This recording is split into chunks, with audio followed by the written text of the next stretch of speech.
Pasukan militer Israel kembali membombardir jalur Gaza. Dalam 4 hari terakhir, jumlah korban tewas konflik Gaza mencapai 90 orang.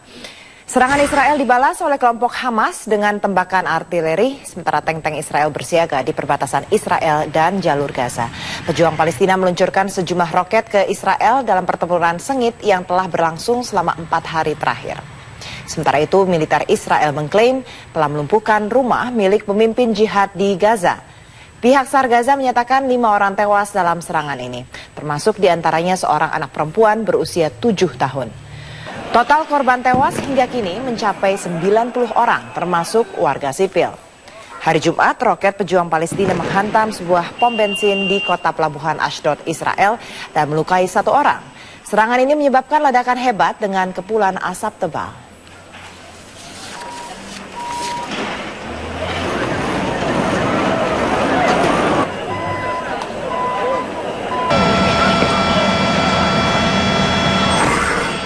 Agresi militer Israel terhadap Gaza menjadi salah satu agenda pembahasan sidang Kabinet Paripurna di kantor kepresidenan Jumat sore. Presiden Yudhoyono mengumpulkan semua menteri terkait guna membantu konflik Palestina-Israel yang sudah memasuki hari keempat. Bahwa serangan-serangan militer terhadap Palestina dinilai telah melampaui batas, tidak proporsional. Dan kenyataannya telah terjadi banyak korban sipil di masyarakat Palestina.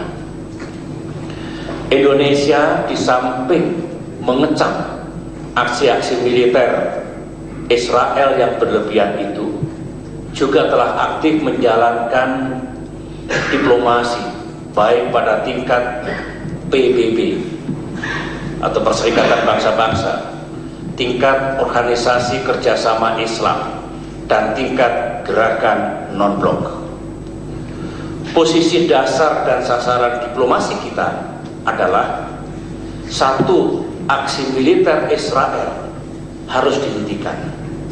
Yang kedua, gencatan senjata harus diadakan dengan pengawasan PBB. Yang ketiga, kita harus mencegah dan menghentikan balas-membalas, cycle of violence. Israel melaksanakan serangan udara, sementara dari pihak Palestina melaksanakan penembakan-penembakan roket. Yang ketiga ini harus sama-sama dicegah dan dihentikan. Sedangkan yang keempat, bantuan kemanusiaan perlu diadakan terutama kepada korban-korban. Kita lihat di masyarakat Palestina menyangkut orang tua, perempuan, dan juga anak-anak. Korban sipil terus berjatuhan di Gaza akibat serangan militer Israel. Sebuah serangan yang terjadi Kamis pagi misalnya menewaskan 8 orang, termasuk 2 anak kecil yang ditemukan tewas terkubur di bawah reruntuhan rumah mereka. Yasser Al-Hajj, seorang warga Gaza, tak menyangka akan kehilangan banyak hal begitu cepat. Al-Hajj kehilangan rumahnya, orang tuanya, dan saudara-saudara kandungnya dalam sebuah serangan udara militer Israel Kamis pagi. Tak jauh dari kediaman Al-Hajj, satu keluarga terdiri dari 8 orang, termasuk 2 anak kecil, terkubur dalam runtuhan rumah mereka. Warga kemudian berbondong-bondong mengantar jenazah ke pemakaman setempat. Warga mengaku kecewa dan marah, namun tak bisa berbuat banyak.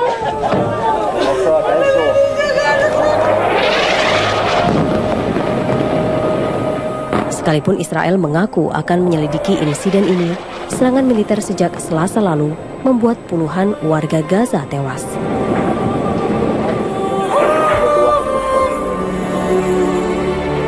Sebagian besar korban adalah perempuan dan anak-anak.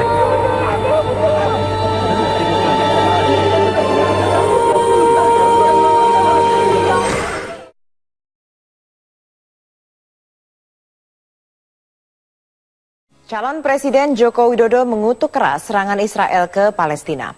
Menurut Jokowi, semua pihak harus berupaya agar Israel menghentikan aksi kejamnya itu.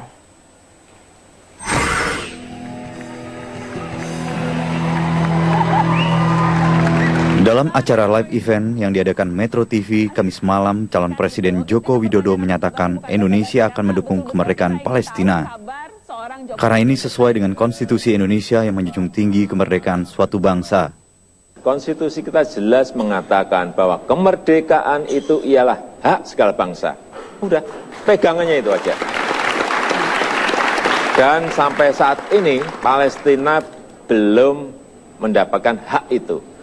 Oleh sebab itu, kalau kita saat debat menyampaikan komitmen itu ya karena memang itu konstitusi kita mengatakan itu. Dan justru juga kita tambahi akan mendukung penuh Palestina untuk menjadi anggota penuh di PBB, di Perserikatan Bangsa-Bangsa. Dan Anda mengutuk apa yang terjadi di Gaza saat ini? Ya jelas, jelas. Keras, kan? Serangan seperti itu memang harus dikutuk.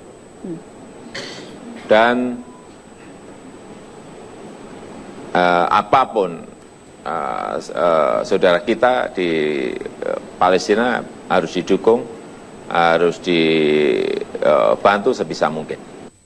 Pemenang Pilpres versi Quick Count ini menaruh perhatian besar terhadap nasib bangsa Palestina sejak lama. Pada jumpa pers pasca pengumuman hasil Quick Count, Jokowi juga pernah menyampaikan dukungannya untuk Palestina. Tak hanya itu, dalam debat Capres-Cawapres awal Juni lalu, Jokowi menyita perhatian publik karena ia mengawali pernyataan dengan ketegasan dukungan pada Palestina yang hingga kini belum bisa menjadi negara berdaulat. Tim Liputan Metro TV. Dalam 4 hari terakhir, Israel membombardir sedikitnya 900 titik di jalur Gaza, menewaskan sedikitnya 90 orang. Anak-anak pun tak luput menjadi korban. Seberapa jauh konflik di Gaza akan berlanjut? Masih mungkinkah diupayakan penghentian konflik yang terus berlarut ini? Bagaimana pula Indonesia bisa berperan lebih dalam penyelesaian konflik Palestina?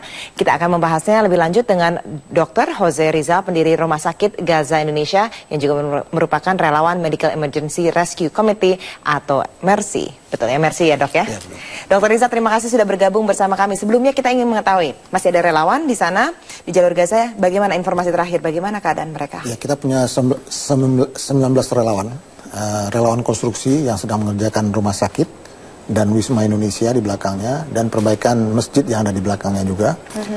Nah, relawan ini berangkat sebelum puasa begitu. Nah, saat ini mereka tetap berada di rumah sakit, dan sebagian lagi membuat reportase karena kita menggunakan dana masyarakat. Oleh sebab itu masyarakat harus tahu kondisi Gaza dan kondisi rumah sakit. Bagaimana kondisinya, masih bisa untuk berkomunikasi setiap harinya dengan para relawan bisa. itu? Tadi kita baru konferensi pers, Skype dengan saudara Nur Ikhwan. Dalam keadaan Skype sedang ngobrol, tiba-tiba bom gitu di dekat rumah sakit. Dan teman-teman wartawan jadi saksinya bagaimana sebenarnya rumah sakit ini memang berada di hot area, dan ini memang kita pilih supaya bisa menghandle korban-korban yang berjatuhan pada saat konflik atau pertempuran gitu. Ini bukan rumah sakit Indonesia, ini rumah sakit lain ya? Nah, Indonesia. Rumah sakit Indonesia yang sudah dibangun ini. Mungkin kita bisa kasih tunjuk ke pemirsa.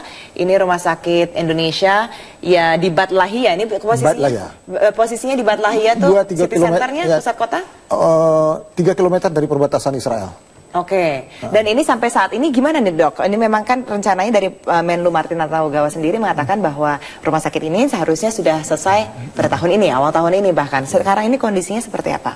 Rumah sakit ini sudah selesai awal tahun ini, cuma alat kesehatannya belum ada. Oleh sebab itu kita sedang mengebut cari dana supaya bisa kita dalam waktu dekat ini sekurang-kurangnya kita mengoperasikan IGD, 1 kamar operasi, ya, 2 bed ICU, 2 poliklinik, laboratorium, ronsen gitu ya, yang standar aja dulu, kamar operasi lengkap ya, dengan lampu operasi, meja operasi dan lain sebagainya. Dengan ada begitu kita akan running rumah sakit ini supaya bisa menolong korban-korban yang luka-luka ataupun yang cedera kena bom atau peluru atau senjata tajam misalnya. Seberapa sulit sih dok untuk memasukkan supply alat-alat yang memang sangat dibutuhkan? Semua distributor ada di dalam, di dalam Gaza. Itu kita pilih. Kenapa? Karena kita perlu 2 years atau sell service gitu. Mereka menjamin bisa mendatangkan MRI, bisa mendatangkan CT scan, bisa mendatangkan semuanya. Gitu. Jadi kita ambil mereka untuk sebagai supplier kita. Oke, jadi walaupun memang ada konflik, tapi masih bisa terpenuhi lah ya. Sebelum konflik ini. Sebelum konflik terjadi. Oke, kita akan bahas lebih lanjut lagi, Dr. Jose. Setelah jeda pariwara berikut, tetaplah bersama Prime Time News. Saya, Jokowi dan JK punya komitmen mendukung penuh Palestina untuk menjadi negara yang merdeka, menjadi negara yang berdaulat, dan mendukung penuh Palestina untuk masuk sebagai anggota penuh Perserikatan Bangsa-Bangsa. Relawan Jokowi JK malam ini menggelar aksi 1000 lilin untuk rakyat Palestina. Tidak hanya aksi penyalaan lilin, namun aksi ini juga untuk menggalang bantuan bagi masyarakat Palestina. Ferry Prihadi telah berada di Tugu Proklamasi untuk menyampaikan laporan selengkapnya. Ferry, bagaimana penyelenggaraan aksi 1000 lilin untuk Palestina hingga saat ini? Ya Andini, mohon maaf saya tidak dapat mendengar suara Anda dengan jelas. Tapi yang pasti aksi penyalaan 1000 lilin sudah dimulai sekitar 10 menit yang lalu. Termasuk saya sudah memberikan dukungan dan juga aksi kepedulian terhadap Palestina dengan menyalakan lilin di Tugu Proklamasi ini. Saat ini masa yang diperkirakan berjumlah 1000 yang ada di Tugu Proklamasi tengah menyanyikan lagu Indonesia Tanah Air Beta sambil menyalakan lilin yang sudah dibagikan sejak ba'da maghrib atau selepas maghrib tadi. Masyarakat tidak hanya relawan Jokowi, tetapi juga masyarakat umum yang dari tadi lewat dan juga tersedot perhatiannya langsung menuju ke Tugu Proklamasi ini untuk juga sekaligus memberikan dukungan kepada masyarakat Palestina. Tadi juga Andre Heanusa yang menjadi seniman penampil di panggung di Tugu Proklamasi ini memimpin masyarakat dan juga relawan Jokowi JK yang peduli terhadap Palestina menyanyikan lagu-lagu perdamaian, salah satunya adalah lagu Heal the World yang dipopulerkan oleh almarhum Michael Jackson.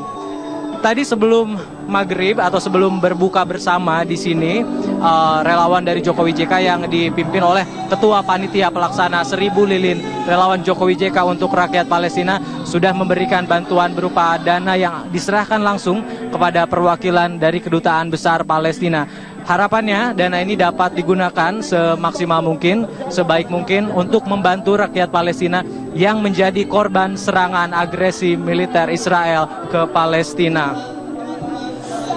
Aksi penyalaan lilin ini sebagai aksi damai dan juga mendoakan, karena tadi juga pada saat berbuka puasa Ustadz yang memimpin doa juga menghimbau kepada rakyat atau kepada masyarakat yang ada di sini untuk juga mendoakan saudara-saudara kita yang ada di Palestina, baik yang sudah gugur sebagai mujahid ataupun sebagai korban dari keganasan serangan Israel maupun juga yang saat ini masih terus memperjuangkan nasib mereka di tanah Palestina.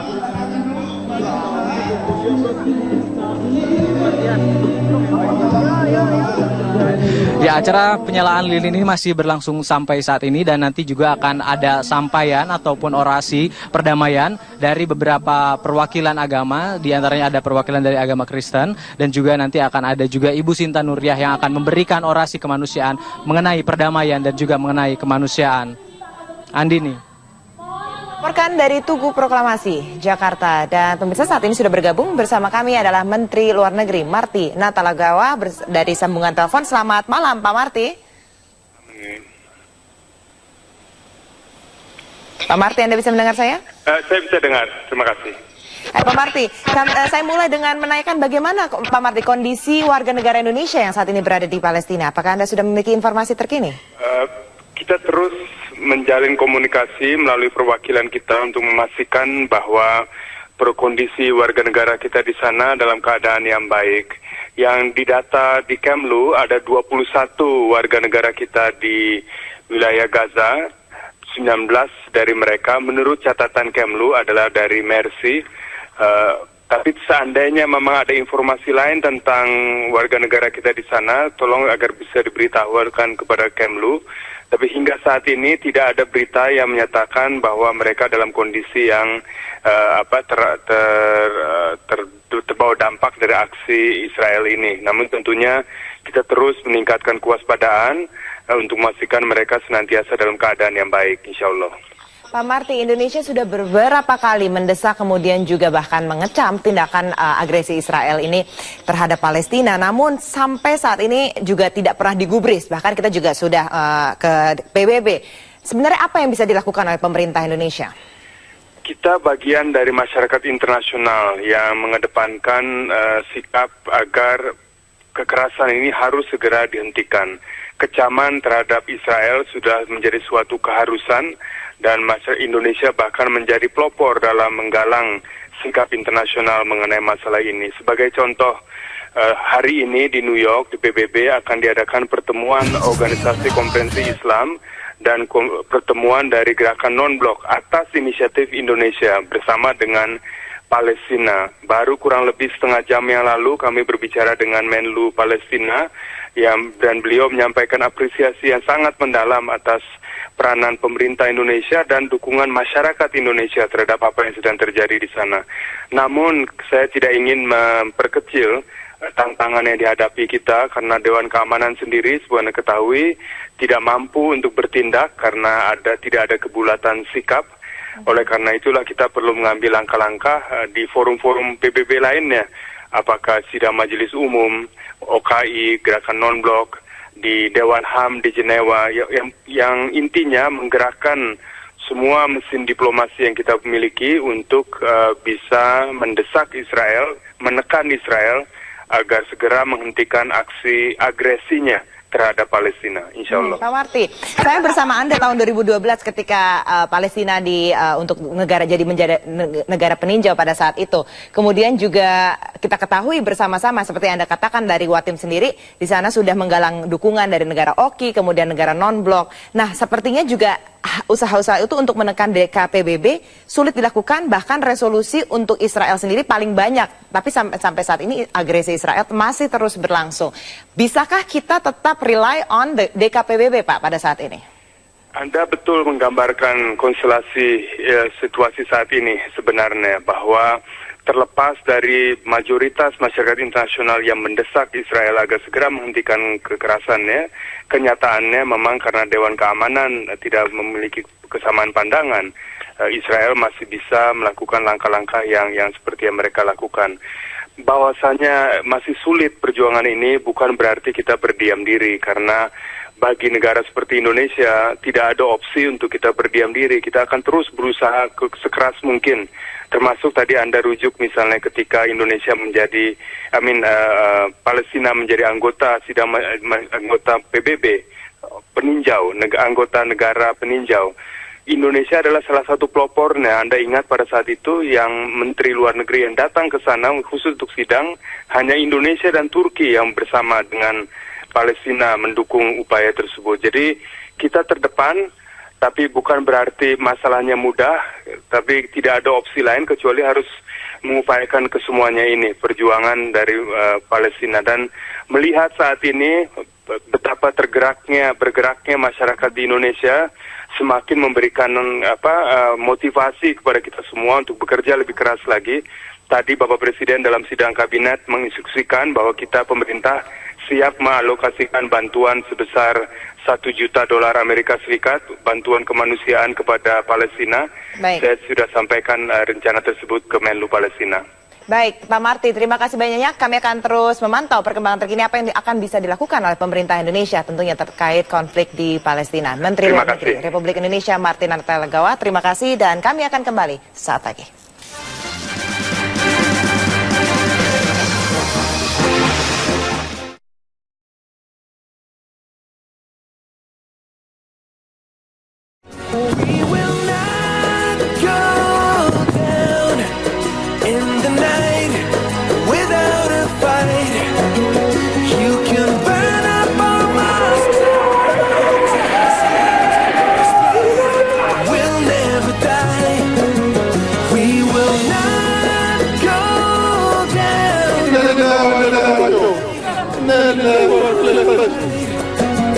We will not go down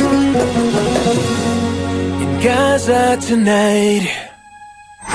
Anda kembali di Prime Time News dan masih bersama dengan Dr. Jose Rizal. Dr. Jose, ini dari 2009 ya Rumah Sakit Indonesia ini sudah dibangun.